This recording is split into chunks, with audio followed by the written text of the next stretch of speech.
Merci beaucoup, bonjour à tous, bonsoir par rapport à Erzo Melabino. Vraiment que Dieu vous bénisse, c'est votre humble serviteur des prophètes Arnold Adoula de l'église Miséricorde Ministry et de l'Ophelna Miséricorde à Kisensu. Vraiment que l'Éternel vous bénisse. Nous sommes à Pamolabino, merci, nous sommes comptabilisés par les vivants. Souvent, la souffle vitale que Dieu nous donne, c'est une grâce.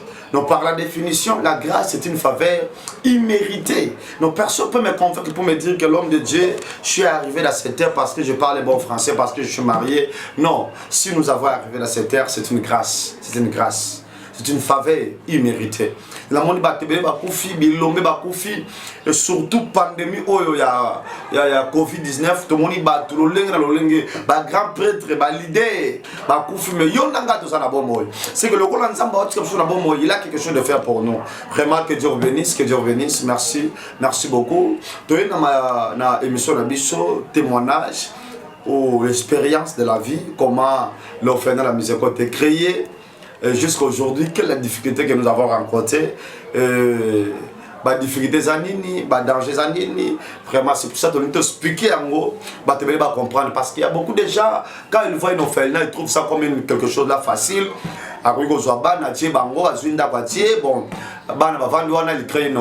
Non, c'est tellement très difficile, c'est pas facile, c'est pas facile. Il y a plusieurs étapes où il faut foncer au quota afin de réaliser œuvre. Ce n'est pas facile et il faut aussi avoir l'argent. C'est pas peu de choses. Bon, expérience moi mon a vie. Prophète Arnold Adoula a eu moi temps dans ma campagne orphelinat. A eu temps parce que il travaille d'abord chez quelqu'un. Désir ya kozwa mukumba oya kosala bara o papa ya histoire nanga ezala batibeli balanda yango ngai prophète Arnold Adoula on azali bosso na bino le prévané na ibaboti nanga biologité na ibaboti nanga biologité peut-être beaucoup na mutuna mais comment ibaboti na biologité na botama na mama ya mutaliboma zobota mwa na ye na balabala selon histoire nanga mutaliboma zobota mwa na balabala et maman ka bande koleka atali batondi ebele mama wana atali ayoki amoni esali epasi on a yebi pour la mutaliboma wana mama wana asenyaki on a yebi wana so on a yebi te est-ce que azana bomoy to akufa et maman wana asenyi na population na fulo ezaki wana est-ce que na kozwa ka mwana oyo batorisi babi zwa mwana wana. Voilà na une famille wana na koli na comme grand garçon vous comprendre que ça TV zangonga na comme grand garçon voilà. Tant que ma parent bazalaki, je ne savais pas. Ma parent adoptif, je ne savais pas. Tant que papa koufi tozali malade, maman eko koufa, ne ba secret e ko yebana. Ne tant ba secret e ko yebana, ne par là na jumo kano. Batang sakinga classe. Na bana bango kanga ne mosali ya Nzambe, kanga ne matai ko le kabamira ninga mususu. Ne na jumo kano wana. Et tant que nous sommes ko tambo na balabala na somo na bana wana balabala, et ça me faisait mal. Je me demande à Dieu, je demandais à Dieu, Nabi Polo, Soki, maman wana ayokela anga mawate. Ngana sala mutu o ngana sala balabala. Alors grand garçon le kola ngana sala nani. Ngana sala nani. Ne soucio le la tenga le motema. Souci la tina motema, tina ko réaliser œuvre oyo. Mais c'était pas facile. Souci na motema, il fallait avoir d'abord des possibilités. Des possibilités. Et je cherchais d'abord les possibilités. Facilité. Jusqu'à tel point, si nous sommes là, moi sommes au Sengelaki, alors que tant que moi sommes au Sengelaki, n'a pas maintenant procédure. Procédure, voilà. Mais avant de la procédure, j'ai travaillé chez quelqu'un. Amigo travail n'est pas mon tout pour comprendre quel est le fonctionnement. Le fonctionnement parce que kotia bana kolesa bana ezelo comme sous pena ko encadrer ezelo comme sous na ko éduquer bana eza trois choses différentes ko ba travailler bakati kolesa ezelo comme sous ko encadrer ezelo comme sous ko éduquer pe ezelo comme sous. Voilà, il fallait intégrer dans groupe moko, il fallait intégrer dans orphelinat moko oyo na zalawana et je commence à travailler, à apprendre maintenant comment ba kadra bana, comment ba éduquer bana. Lorsque na sentir que maintenant je suis maintenant capable, le responsable de cette orphelinat là, il m'a dit maintenant prophète, je te vois, maintenant tu es arrivé. Tu peux maintenant faire. Tu peux maintenant faire. Ah bon, ça va comme je peux faire. Là, je m'engage maintenant. Je m'engage maintenant. Et j'étais tellement coaché. Tant qu'on s'engagé dans la procédure, donc, tu vas dans l'État, bon, d'abord statut, oui, écoutez, nous sommes bon délai. Bah, juriste va construire une statue. Tant que tu construis une statue, bon, tu na l'État, il faut que la confirmation des choses, il faut que l'autorisation d'installation, autorisation d'exploitation, et après, il faut que tu sois chez Yango.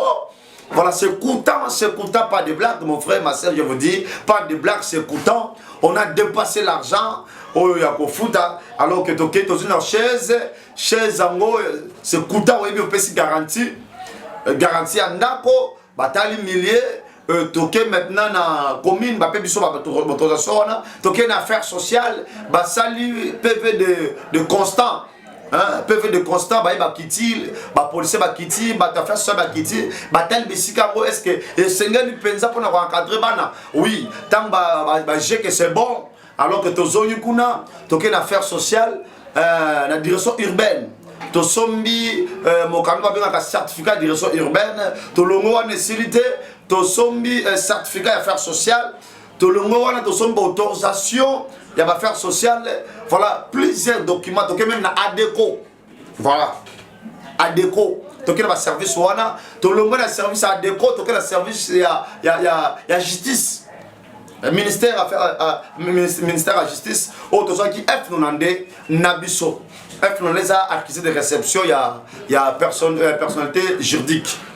Voilà. Tozu ba mikanda wana tout et cela qui wana té tozu autorisation ni les autorisés bisoto opérer na milliers tozu autorisation d'installation autorisation permis de conduite du travail tant tozu ba mikanda na tout maintenant nous sommes maintenant engagés de faire du travail tant de s'engager il y a facilité surtout pour la bana il y a facilité au moni l'état yemo kona na bani ko fournir biso non bana on fournit son bana et jusqu'à maintenant pas plus autorisation to ko mona mwana na babala so ka to tenga to bordé so qui d'accord alors to zui mwana wana to kina na commune a registré mwana wana to za na ba fiche d'enregistrement je peux même vous montrer ma fiche d'enregistrement oyo l'état yemo ko fait sibiso a fiche d'enregistrement les ali awa aux mona mo bien maçonné voilà c'est bien maçonné vous voyez. Vous avez fait un enregistrement, il y a bana. Bah enregistrer bana, voilà, vous avez cacheté bien. Vous avez fait un enregistrement. Alors bah enregistrer moi pour moi na à contre quand on fait l'enregistrer. T'as bah enregistrer moi maintenant moi on a atikali wana parce que biti à l'état et ça moi ne fait quoi la famille naïe. Vous n'avez pas de droit à adopter un enfant mon corps ça que l'état y va. Alors vous êtes là. Parce que l'État n'a pas accordé, il y a des mokolo batu, il y a des mokolo nyonso, il y a des accordé bino. Bien sûr, vous connaissez notre l'État congolais, Aza mir na makambouana, mais Aza est capable de soutenir là, tolo bayango boye bino nyonso. L'État congolais, Aza mir soutenir, mais pas Aza mir ya na makambouana, document mukanda, somba, pesa, contribuer, mais pour na soutenir, bon organisation, bon organe, mais ça passe, et ça difficile. Non, personne ne pouvait me dire que non, l'État congolais a fait ça de bon à qui parle tout. Non, tu as ma solo. Oui, c'est histoire, mais en réalité c'est difficile. Le quoi on est au final, mais c'est pas bon mon et c'est là tous les documents possibles. Mais voilà, jusqu'à maintenant, tu dépends de donc il y a Batamité madame. Ce sont des gens de bon cœur. Au moment donné, nous sortons même en cours de route. Nous sommes dans la lieu public de prêcher les gens là. Tout le monde va soutenir afin que ces enfants qui trouvent à manger, afin que ces enfants battent la classe pour le bas à la bateau. Mais l'État congolais est incapable. C'est pour cela que les politiciens ne sont pas privé. Au lieu de regarder aussi social, batou, mais bango bazo qui peut avoir été. J'ai l'intention de voir que les gens mais au lieu d'occuper ma caméra, c'est très nécessaire. Regarde, un jeune comme je suis, jeune le rôle en gaboy. Mais souci wana ya kosunga, pe ya kosali sabaninga parce que ngai moko na hôtel histoire na ngai. Ceux qui bat pesa nga chance te, ceux qui bat sunga ki ngate, na pe ngana sala nani, ngana sala nani. Tenga ça nani yaya. Le corps de personne n'a pas chance le lot. Batala quitté yaya. Non, n'a qui moi la moko tribunal. Ben monsieur Goya boyo ba histoire, parcours ya finanga. Ndeni na évolué qui. C'était pas facile.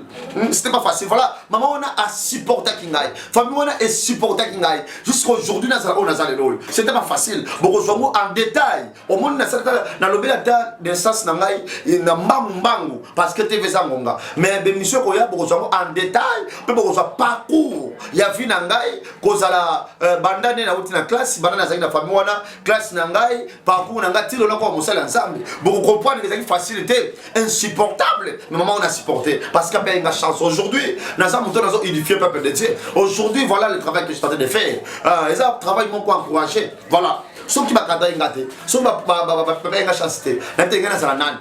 Voilà, c'est là, c'est pour cela que vous m'avez dit que vous parce que les gens qui ont baka, mozuya passe, aïe baka passe baninga naïe.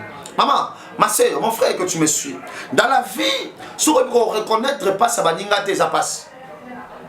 Ah, yo mona baninga va ser l'autre côté. Pour na yo yo ça spécial. Et ça, osa extraordinaire. Orgueilleux ou orgueilleuse. Non, faites attention les gars. Osa le lendo na ko le lendo ya ngomoko. Non, mon frère, ma soeur. Namona mutu moko ta kufu bazu biloko ba tche ba kena yango namona mutu moko te ya parce que az riche à son milieu. Non, nous sommes sauvés pour sauver. Le bien-être universel c'est vivre pour les autres. C'est vivre pour les autres. Non, c'est pour ça que la mère du foyer se retourne à Batou, à retourne à Bisso Baoui, à retourne à Batou ya Matthieu 7 à 12.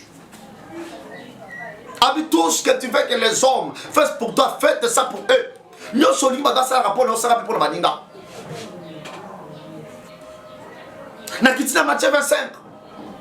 Ma comme il mettra les brebis à sa droite et le bouc à sa gauche. Alors le roi dira à ceux qui sont à sa droite, venez, vous qui êtes bénis de mon Père, et prenez pour son royaume des cieux, qui vous a été préparé dès la fondation du monde.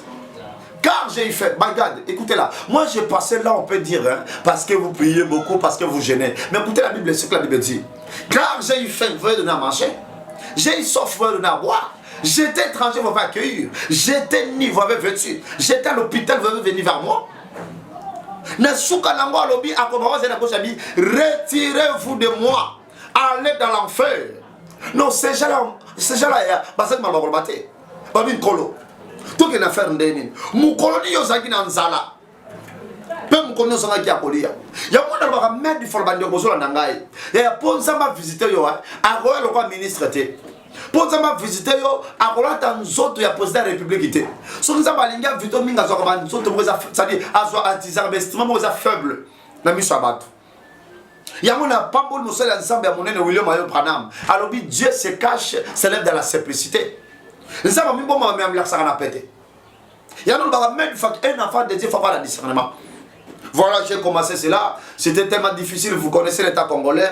À soutenir Rabatouté. Alors, on est au bout de ma casse. Tout le monde dans ma casse, on a des souvenirs de métier à Malabo. Ok, dans les publics, les gens là, un peu qui m'ont sunga. Nous devons bombayango pour nous sabana oyo, pour nous rouler sabango, pour nous sunga malade na bango. Mais c'est très difficile, c'est pas facile. C'est très difficile. C'est pas facile. On a vraiment que peut-être à un moment donné, moi, on a tombé malade, tu n'as rien de ta main. Maintenant, tu commences à demander, na rozwango wapi, na kende wapi, na kende sikanan. Moi, j'aime bien ça. Voilà, au moins, on a un bon géniteur, on a un bon destin. Si tu as un mis sur moi, tu as une chance de être utile dans la société. Jeunesse, c'est un lobby. Lobby à Congo, ça va. Mais si tu as un cadre de malade, il y a que toi, tu as un mati. Si tu as un cadre de malade, il y a que toi, il y a qui banditisme mati. Si tu as un cadre de malade, il y a que toi. Il y a nini, comment dire ça, des antivalés, hein, et Bagisami. Nous sommes toujours luttés pour les antivalés. Mon commission na matina mutu kana vandi, obi ke mutu ke sokende. Garçon mo na sandu. Garçon mo aye na sous-vêtement, boli misanga bande bozo na ngai. Aye na sous-vêtement zo la sama moko na vitre ya mutu ka. Maman ah, le mwana moi on a bimisa bêtise à somo ya soni pa biso so pa abinga na fazer na kwa na balabala ke ba mère o sala ko beto mada na beto pe likofi que voilà montation de maman si on sort tika balo na babala pour lobby base la banane pour lobby maman et comme un secrétaire tapona yo moko et ça t'a de bolo na poto oya o mal à l'aise parce que il va mona ko na babala so ko mona sac na obi ka olim samote abona android obi ka olim samote téléphone android zo ni mikolo obi ka olim samote hein ako yibango ako so ma be à cause nango. Voilà, nous sommes là pour conscientiser la jeunesse. Pour que lobby, jeunesse c'est la jeunesse merveilleux. Voilà la difficulté, mon cœur de ici. Voilà, n'expliquez moi l'école, qu'on partait expliquer moi, ndambu, épisode par épisode, pour comprendre comment l'orphelinat ça fonctionne, C'était pas facile. Voilà, les enfants ils sont là. Il y a un moment où n'a pas ça par conseil. Par aux Hollandais. Quand vous secondes de la Zambie, c'est quand Zambie alors appelle ça bon moulay. Parce que l'absence na yo, mutakolingelo ba na yo kolega yo azate. Iba ke makodi ya mwana ko comme aéroport bandoki. Mobula mwana yo ba ko je mwana mabe. Ya mi balé na ibisa ba ndeko ba bala, ndeko so ndangai. Wana kisha so na Europe za bisikalo so zwami. Ola de miso oyo. Bandeko babala atoloti divorce na ndoto ko sala yango te. Pourquoi la personne divorce? Mobalo aza parfait azate. Moi so pas parfait azate ya. Vanda bokola bana. Pourquoi na makambo? Victime ko sala bana. Mama yo linga mobala kitoko makasi ko tata ya bana. E bongo bana ba ko tata malamu wapi ko tata na bango. Maman, faites attention. Papa nangai okolinga mwasa kitoko makasi koleka mama ya bana e bongo bana ba kozoma malamu wapi koleka mama na bango webida so baka kyako kyangana esa ya solo ba kosate je vous dis ba caprice bana yo ndo supporta yango ko la bana yo ndo supporta yango mon frère moi c'est je vous dis franchement viens voir yakotala via bano tu dois pas aimer ça yakotala ba condition de vie yakotala mon frère non mon colombo na yo ka passe na motema. Non, qui témoignage à moi, j'avais des larmes dans mes yeux. Non, qui monte mes os qui yaya. Quand tous les arbres, moi, je suis sur mon île, pas mérité pas seul. Moi, je suis salini nyango yaya. Pourquoi? Voilà, ça ne pas à la torte. Mon frère, ma sœur, oh, les religieux à solo. Jacques 1, verset 27. La religion pire sans tâche devant notre Dieu consiste à soutenir le faible dans leur affliction et de se prévenir du seuil du monde. Aux alliés aux hommes là. Voilà pour ça va visiter Hollanda ngaya. Osawana. Voilà pour mukanda otalanga. Bado kenda osana foyer. Je te parle à toi. Rabro saka rabo sibi. Osawana Hollanda ngala. Voilà complication après ma mariage na yo. Osawana tilelo ozobotate. Osawana ba relation se présenter le bosso na yo mais eux s'échapper. Osawana otalanga. Voilà cette occasion. Ya ko servir dans nzam na nzela ba na bitiko. Nzam bozan jambo pamola. Bible soit dit, mais moi des preuves, ce que je ne ferai plus. David dit, fais l'éternel ton délice, il te donnera ce qui est ton cœur dessus. Il y a un proverbe 19, verset 7, Bible bien. Celui qui donne aux pauvres prête à Dieu, et Dieu lui rendra selon ses œuvres. Zamba ko futo ko lensama misala na yo. Viens regarder cette fois. Notre numéro de contact est en bas de Krawana. Sur le contact émission. Benga biso. Yo dans la problème compliqué. Aux la problème compliqué. Aux la difficulté ya. Voilà pour un mariage. Osana ba ozoto bandoto pour babe. Osawana ba relation se présenter pour nos pères de yango. Na musalo simba no se marchete. Osawana rien ne marche de ta vie. Na bien sûr. Benga numéro wana. Toko bondi la pona yo, toko sambe la pona yo tu dois voir. Osabe la posa on bitiki yo. Basa bala. Et c'est notre Dieu. Numéro zawana benga biso. Yo dans la difficulté mon frère ma sœur. Oso comprendre te. Oso ta bandota malamu te. Benga numéro 1. Et bien on a fait ça yango. Contactez biso. Merci za pambola bino ozaki belo kwa ndabiso. Merci za pambola papa Taylor Mulumba, les réalisateurs par excellence. Ça va pas moi la bande de connaissances sur mon cabisso. Vous allez banda, voilà vous allez kati. Na pesi moto maman Sandra Milondo. Na pesi moto na Yasara qui était bénisse. Na pesi moto na ma gloire. Vraiment ça va pas moi yo. Bande de connaissances. Et na bosanité église la miséricorde ministère et bande de connaissances de la cabisso. Merci que le Seigneur bénisse. Ciao.